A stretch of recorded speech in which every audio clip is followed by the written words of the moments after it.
Hey guys, how are we doing? So welcome to the BSF TV show episode 2. This week we are looking at being able to still stay on the path that we want to, either fitness and mindset, making sure that we're still reaching our goals, overcoming adversity and having the courage and convictions to stay on path.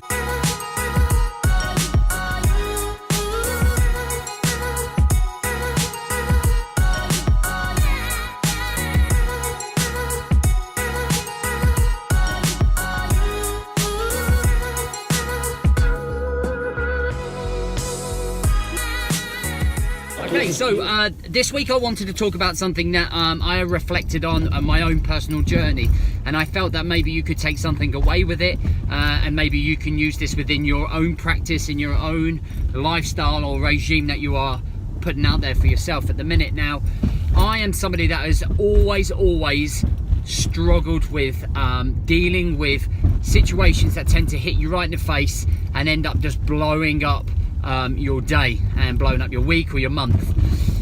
And these things happen and they suddenly just consume you, and you forget everything else going on in your life just to be able to deal with them and cope with them. All right, so let me give you some examples. So money usually is one of them. Suddenly might get hit with a bill or something that you weren't expecting, or something you have to pay out for that you weren't expecting for, like the van breaking down or the car breaking down, and then suddenly that causes a whole lot of stress, and suddenly you break down into an anxiety stress mode, and then you're trying to figure out where you're going to get that money from to then go and pay that bill or that problem that you just weren't aware of. And it can cause real stress for you. You know, it can suddenly stop your momentum with your training. It can stop your momentum with your life.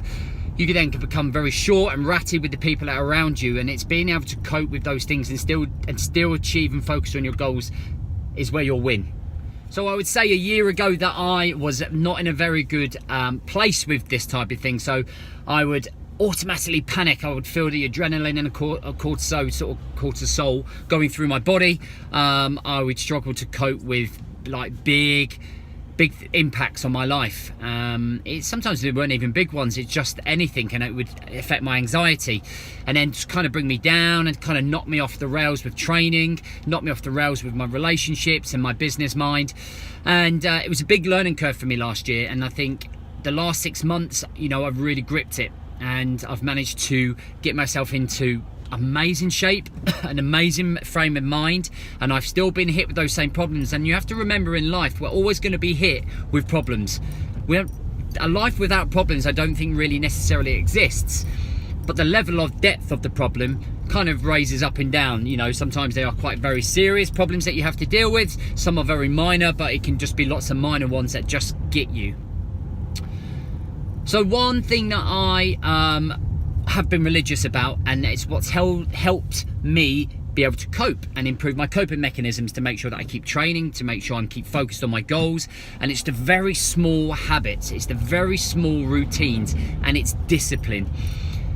Now, and it doesn't come overnight. No, not everyone's going to get it straight away. I didn't get it straight away. When I used to listen to people talking about this, I used to be very closed book about it. I used to be like, this is not going to help me. This is definitely not going to help me. I'm not going to move forwards with any of this. I'm not really going to listen. And I kind of like was very negative about it all. And I then suddenly opened up and begun doing these small habits. The smallest of habits: getting up, making my doing my teeth, having breakfast, going to meditate, going to stretch, going to do my mobility, bam, religiously. Doesn't matter how I felt. If it felt like shit, I was going to do it, and I was going to do it religiously. I was going to go take my morning session. I then was going to take myself to the gym. I was then going to have my morning routine with the family, and then was going to drop them off, and bang, you know. And over 6 months, over time, what I've noticed is that the more and more that you keep doing these habits, the more and more you get set into a structure and a routine, and it allows you to build your coping mechanisms without even realizing. And even when you feel like crap, you turn up at the gym. Even when you feel like shit, you turn up at work, you turn up as a husband, you turn up as a dad, and you put all of that shit aside, because in fact none of it really fucking matters. None of it matters. Because when we're on our deathbed and we look back, are we going to look at these things and say to ourselves, this was a massive impact in my life, just completely turned my life. Now, some of those problems might do, but the majority of your problems, and I would say 98% of those problems that you face, a year later you won't even remember them.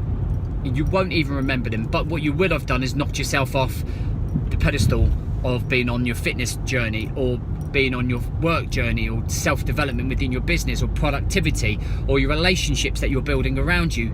They can all be damaged just like that. Whereas those problems will come and go, and they will come and go.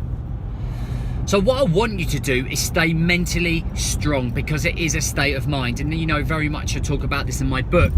The state of mind, being able to cope, being able to deal with it and soak up all of the pressure of life, soak up those responsibilities, and you know, and not wear a mask, and get rid of that mask and be you, and be strong, and be a leader to your family, and be a leader to yourself and those that are around you, and lead by example, and keep with your goals, and have conviction to overcome adversity, and have the courage to still go through with your goals. And make a lifestyle that you want to make for yourself, because you can still achieve that. It doesn't matter what stands in your way. You have to become unbreakable. And that is slowly my mindset that I am kind of getting into. Is becoming that unbreakable mindset, that unbreakable state of mind that allows you to deal with all of these problems and live the life that you want. I hope this helps. I hope this is of some value. You know, I think it's good to share basically what we all go through, and this is very much what I do, and it's worked for me, and I really hope that it works for you.